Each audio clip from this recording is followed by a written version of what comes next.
we have object detectors and we have phrase detectors. So I wanted to provide a concise description of the image, but I'm making my life even more miserable, because before I only need to deal with objects, and now I'm actually adding visual phrases. How I'm going to deal with this? So we believe actually there should be a machinery that sits on the top of the predictions that decides on what goes to the final output of the image. We call that machinery decoding because it's very similar to the decoding in machine translation. So an image comes in, I have all of my detectors. It's a person detector, it's a horse detector, and also I have phrase detector, the person riding a horse, person standing next to a horse, and all the detectors. I run it over an image, and each of those detectors have some opinion about where things are. The person detector thinks there's a person up in the air, there's another person, there's another person, there's a person riding a horse over here. So if I have a very confident, the red box, which says a person riding a horse, if I have a very confident prediction of a person riding a horse here, then there should be a horse somewhere. If I'm very confident of a person, actually a person here and a horse here, there probably should be a person riding a horse or a person and a horse jumping, something in that sort. So that's the job of a decoding, that look into here and says, okay, this is a strong person riding a horse. There is a person riding here, so there should be a horse down there. And then I can actually look at my predictions, and if there is a weak prediction of a horse, this decoding can actually look at the local context and then bring this up and says, okay, I know there's a horse over here, there should be a horse here over here. And if there is a strong person riding a horse over here, there cannot be a person up there in the sky. So you can get rid of those false person prediction and add more horse prediction.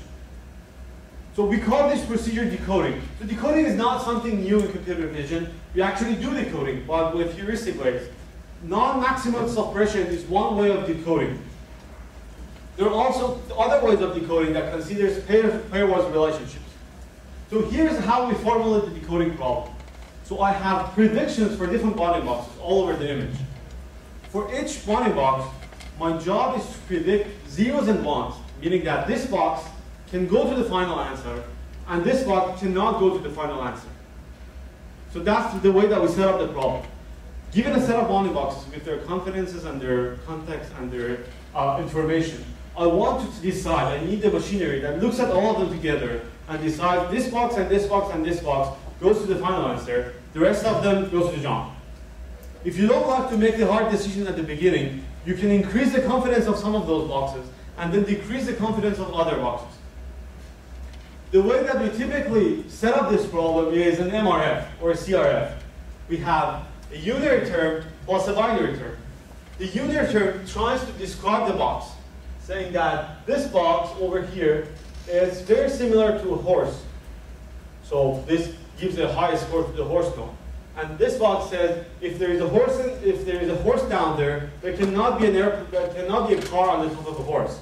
So it discourages a car on the top of a horse and encourages a person on the top of a horse. So the way that we look at the model is basically unary plus binary.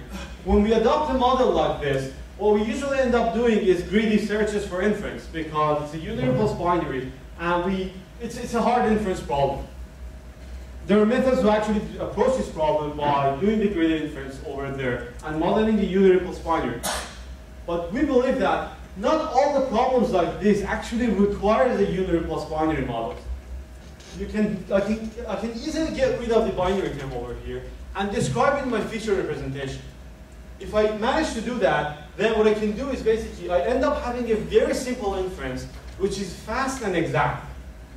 How can I do that? So assume I want to describe this thick red body image as 3 different bins, above, beside, and below bins. And for each of those bins, I look at the maximum prediction response of all the categories that I have and put it in my feature space. Then if I do that, then whenever my classifier is looking at this bounding box in the feature space, it has a rough idea about what's going on in the local context. Meaning that my detector knows if this feature vector belongs to car category, it usually doesn't expect to see a horse on the top of a car. And usually those numbers should be low. And if they're high, it actually learns to push it down. The way that we actually model this problem is a structured learning problem. So this is similar to classification task, that you assign 0 to 1 to a task. But this time, your task actually has a structure for it, meaning that you're not predicting one single instance of 0 and 1. Instead, you're predicting a structure of zeros and ones that assigns to all of those boxes.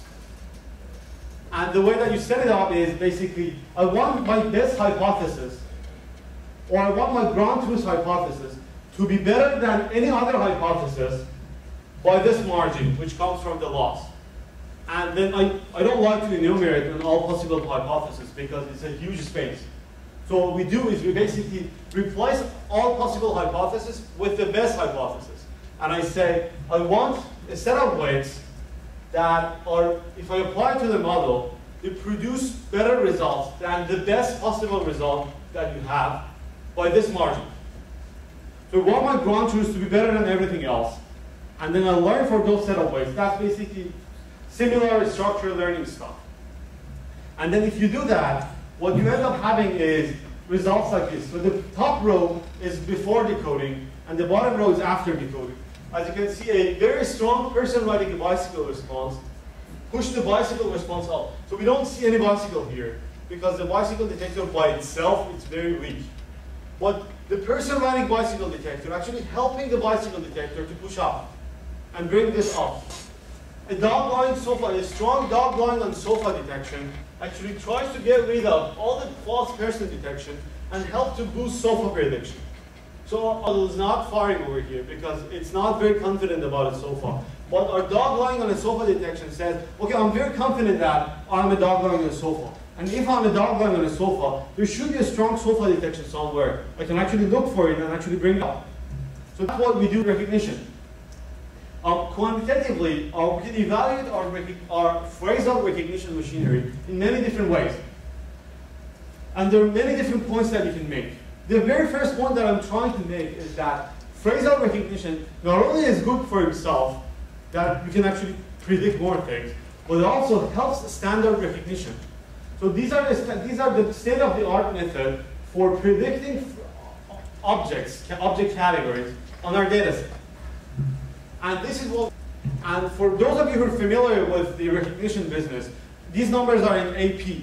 So usually there is an object recognition challenge. Many people participate in that challenge.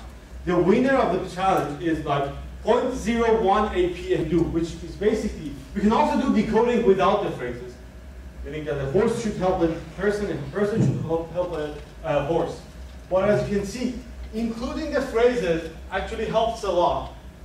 Not only decoding helps, but also phrases help. It also matters how to decode, meaning that if I'm not careful about how to decode, I may get lost in my greedy searches of inference. So those are the examples of the state of the results on decoding, comparing to with and without phrases, comparing to our results with and without phrases. So the third point that I'm trying to infer from this table is the fact that it really matters how to decode. And there are many problems that looks like the standard problem that we have, binary plus unary. But if you think carefully about them, we may not actually need to do hard problem, or we may not even approach the problem in a hard way. There might be a simpler way of actually approaching it. So to conclude and to stay in time, basically I talk about three main points. I strongly believe that there are many issues with the way that we actually think about recognition. And I look at my research as a way of rethinking recognition. There are many things that we have to actually think about them again and again. And we actually really deep into the problem that we never step back and look at the big picture.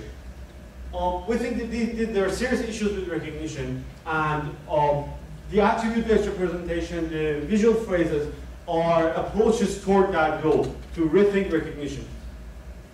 There are powerful machineries around these days that we can use, but we really need to be careful about how to use them. So if you look at the attributes or the phrase recognition stuff, those machineries are available. I'm just being careful about how to train them and what to expect from them to produce. And sometimes we need to build new machineries like decoding, but we actually have, inside the vision community, we have many powerful machineries. And as you can actually see, my main theme of research is based on representation. I strongly believe that actually if I'm careful about representation, the rest will follow. And as you can see again, attributes, visual phrases, they're all concerned about learning the right representation. In terms of future work, my very immediate short goals are basically divided to 3 different topics. The first one is, I really want to answer this question of what is the right quantum of recognition? Is this the objects only? Are these phrases? So the way that we usually think about recognition is objects and scenes. And now we're introducing visual phrases that goes in between them. So there are objects, visual phrases, and then scenes. There might be some other things that we're not thinking about. So inside the vision community, we have parts, poselets, attributes, objects, visual phrases, and scenes. Being able to have a principled way of learning actually what are the basic elements of, what should be the basic blocks of recognition is one of the things that I plan to pursue in near future. I also, as a way of, again, rethinking recognition, I plan to attack the really strong walls that we actually built around categories. Whenever we want to do recognition, we think about it as category level recognition. Whenever we say, I want to do recognition, okay, people ask, okay, what do you want to recognize? Cat and horse and dogs and airplane and bicycle? So I want to actually break those walls down. And I want to be able to have reliable models to learn new things from multiple different categories.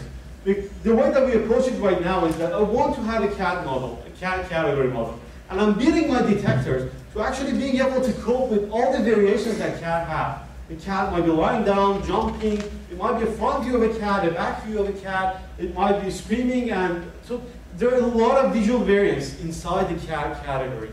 And looking at the numbers that we can achieve these days, it seems that we cannot beat our detectors to actually handle all of those variations.